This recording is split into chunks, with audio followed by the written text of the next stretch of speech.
Hi everyone, as you can see, I am now wearing my thingy. I think it's been a week now, but as you can tell from my clothes, it's not been a week, but you know what I mean? It's really cute. Okay, so today, welcome to my December wrap-up. I had, I believe, 7 books that I wanted to read this month, or last month. I did read some of them. I did not get to a few, but like I said, I've talked to a lot of other people and they also did not read their TBR, so I guess December was just not one of those months. So what I'm going to do this month is I'll probably make my TBR smaller and more manageable. I did read books though, but you know, funnily enough, I read books not on my TBR. So I was reading the whole time. But what was I reading? Not things I was supposed to. Alright, so I will get into it. The first book I read, as you guys know, if you guys watched my reading blog, was Red, White, and Royal Blue. I gave this about a 4 out of 5 stars, maybe 4.5. I really liked it a lot. But like I was saying, like I know a lot of people said like it's their one favorite book and they just can read it all the time. And I can definitely read this, but yeah, it wasn't mind-blowing, I guess I should say, which is what I reserve the 5 out of 5s. And I do have a lot of mind-blowing books that I love. This just wasn't one of them, but it's still a very good read, and I do highly recommend it. It is a LGBTQ plus book about President's son and the Prince of, I think, Britain, England. And you know, their whirlwind romance, enemies to lovers. It's a very good,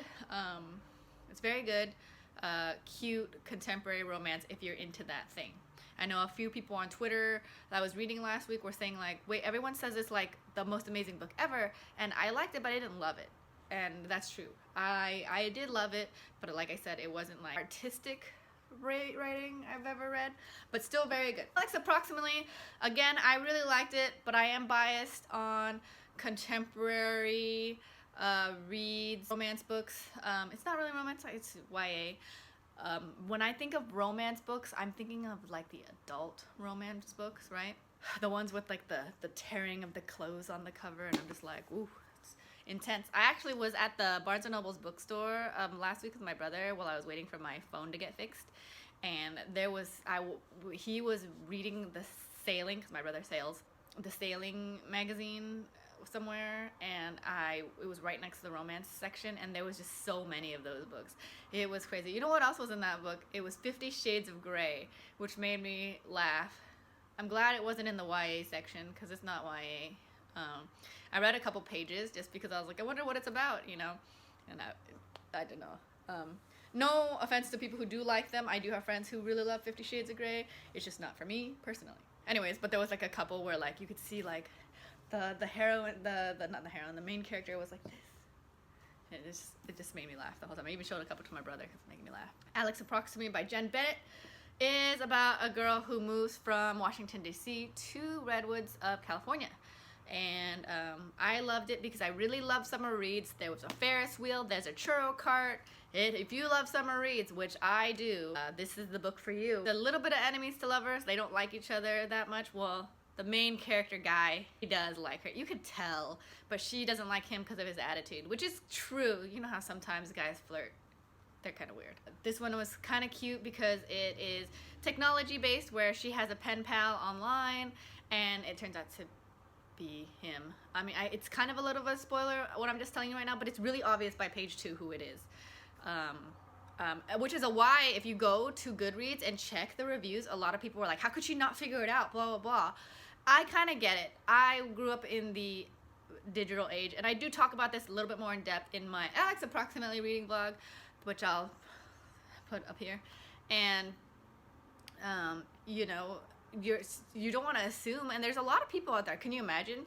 And in the book she does try to figure out who it is, so but still really cute because they like old age movies, and you know, Surfer Boy, very cute. Again, this is a 4 out of 5, a solid 4 out of 5. It wasn't super mind-blowing, but it was still a very cute read. I do not regret reading this. Next book I read was actually an ebook I got recommended on Twitter. It is a smutty book. It's called The Kingmaker. because I got it for, it was like 99 cents. No, it wasn't 99 cents. I'm thinking of something else. It was free of the Kindle Unlimited. I thought it was really cute just because it's, you know, these I guess you could call it star-crossed lovers, where they meet when they're 17 and then they meet again. You know, they just keep bumping into each other. And they're just meeting at different times. Like, you know, they're not ready to see each other. So when they finally see each other, sparks fly, things like that. And you know, it's nice because it's a POC POC content in there. It talks about Native Americans and their plights in there, things like that. I give this one a good 4, maybe 3.5 stars. It was a quick read. I read it in like, I read it in one night. I don't know why I'm showing you guys this, like it's there.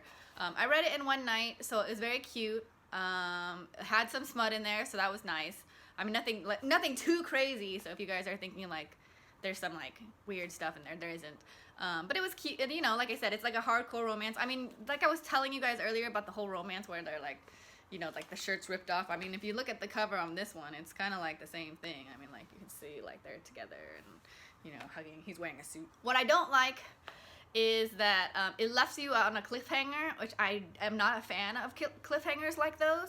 Like, I get when you have to have a tiny cliffhanger so that way, like, it shows that, hey, there's a second sequel book. But this type, it forces you to be like, oh my god, what happens next? You know, and I'm not really a fan of that, which is why I'm kind of like a 3.5, maybe a 4. And the reason why I was okay with it was just because the sequel was already out. So I was able, again, Kindle Unlimited, I was able to get it. So I got it right away. And honestly, it did not really need to be a sequel. I think she could have ended it, but I get it. They need, that's how they pull people in. So the fourth book I read for December, if you guys don't know what it is, it is a sequel, The Rebel King. Same author, Carolina Ryan. So I had to get it because I like I said, I was like, what kind of ending was that? This one I give a 3 out of 5 just because, like I said, I didn't feel like it needed to be a sequel. It just goes through, like, I don't want to spoil it too much, but basically there's a campaign trail because, as you know, in the first book, the main character, Linux, she is a campaign runner for like presidential or like government entities, and then she helps campaign for them, etc. That's her job. So in the second one, she's doing it for high profile instead of sole person. So she's has a bigger target on her back, and then, you know, it's still that bad boy who has money thing. So like I said, it didn't really pull me. I almost DNF'd it, but I just wanted to finish through because it wasn't a horrible read. It was just like, it was just kind of dragged on a little bit. I was like, this could have been one book, or it could have just been like shortened. So like I said, I mean, that's why I give it a 3 out of 5. As you guys know, a 3 out of 5 doesn't mean that it's bad. It just means it's not my kind of thing. You might like it. I mean, it was highly rated on Twitter. And the smut is still good. It's just, I was just move on. So the fourth book, I don't have a thing for it.